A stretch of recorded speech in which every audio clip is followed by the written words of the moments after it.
Hey there, everybody. I want to do a quick video. As some folks know, most folks know, my granddaddy, Mayron Sidney Bice, at the age of 93, passed away this past Saturday, and today we laid him to rest. And people know my granddaddy. He was an excellent storyteller.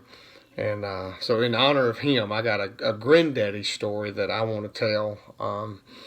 And there's so many of them, but this is a granddaddy story. So this is 2003. We love to go deer hunting. We love to deer hunted and fished and all that. Well, I'd never killed a buck when I was a little boy, just because I don't know. I hunted a little bit, but I had a hard time being quiet and still and all that. So I kind of fished more when I was younger. I didn't get back into deer hunting until actually when me and Jamie were married. Like about 2003. So Granddaddy and Nanny lived in Blue Ridge. He had a nice piece of property that we could hunt up in the mountains, and they had deer, come through. Not monster deer or anything like that. So we're hunting, and first off, let me time out. Let me show you the deer that I'm talking about. I was able to harvest a deer, right? It's not a big monster. It's an old 4-pointer, but it's a nice, good little round rack you see there.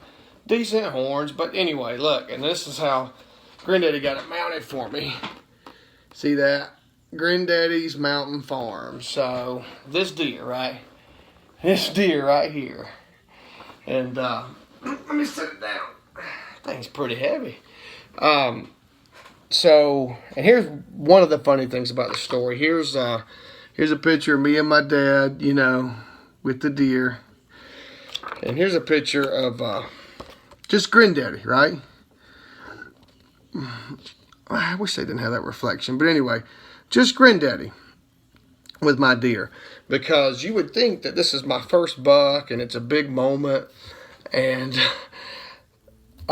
so the first picture ever taken with my deer was not me with the deer. Granddaddy said, "Here, let me give you my camera. I'm going to take a picture with your deer." And so that one right there was the first picture of this deer. But that's not what makes the story so funny. We're sitting there. It's early in the morning. I'm sitting in the stand. Granddaddy, we're overlooking this big field. It's got some few cutovers and stuff. And Granddaddy's pretty much right across the way from me, but up in a little smaller stand, just a little up off the ground platform stand.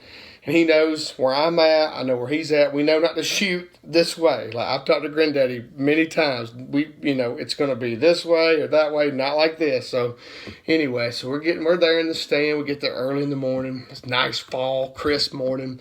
And a doe comes walking out to my right. And it's just feeding, just casually coming on. And I was always told to wait because, there might be a buck behind it. Sure enough, this little old 4-pointer was right behind it.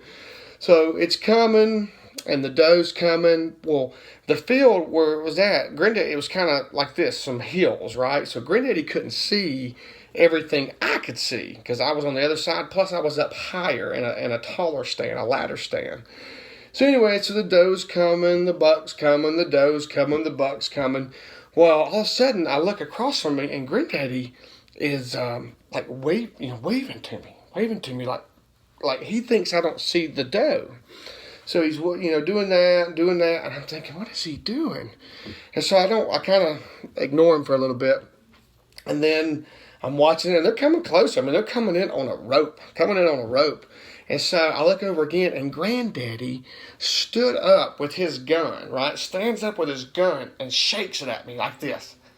Shakes his gun at me and he's mad at me like I haven't shot this deer yet. So I'm going to take the shot. I was going to kind of hope for them to come a little closer, but anyway, so I said, I kind of get turned, and when I turn, some bark falls off the tree where I'm at, and the doe's kind of right underneath me right now, and it slings its head up, and it takes off running, and that buck stands up, slings his head up, and he knows something's up, and so I put the crosshairs on it. It's about a 60-yard shot. I was hoping for it to come in closer. But anyway, I'm going to take the shot because Granddaddy is obviously telling me to take the shot.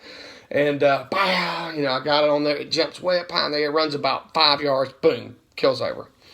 And I'm so fired up. I'm looking at my scope. I got it. It's my first deer ever. It's a buck. I think it's a 4. Maybe it's more. I don't know. I'm so fired up. And so I wait a little bit, But Granddaddy over there, I was like, I can't believe it. You missed it. You missed it. I thought you were a deer hunter. Like yelling at me across the field. And I got a dead buck laying on the ground. Like, does he not see what just happened? So anyway, so I give it a little more time. I get down. By this time, Granddaddy's down. We meet in the middle of the field. And he's mad at me. He's like, I can't believe you didn't shoot that deer. It was right underneath you. And so I said, Granddaddy, I shot the buck that was following that deer. He's like, what? There's a buck? And I said, yeah, come here. And so again, like the field had some hills. He couldn't tell. He never once saw that buck behind the doe. And he thought I wasn't going to shoot the deer. But I shot the buck. And so when I showed him, like, hey, there's my buck, he just hugged me and laughed and just giggled and just did his normal granddaddy laugh. So, but yeah, so then we worked our way over to it. We called my dad because he was on down the ridge, a little bit in a different stand. And I said, I got one. And Granddaddy gives me his camera. For the first picture taken with this deer was not me with the deer. It was Granddaddy with the deer. So, but I'm going to miss him. But 93 years we had him. And 93 years he was on this earth. And that's just one of many stories. I think I may do this a little more. I got other Granddaddy stories. And I got pictures and fish, deer, or like things to, to go along with the story. So I've rambled too long, but I love you, Granddaddy, and I know you would love to hear that story about yourself. Bye-bye.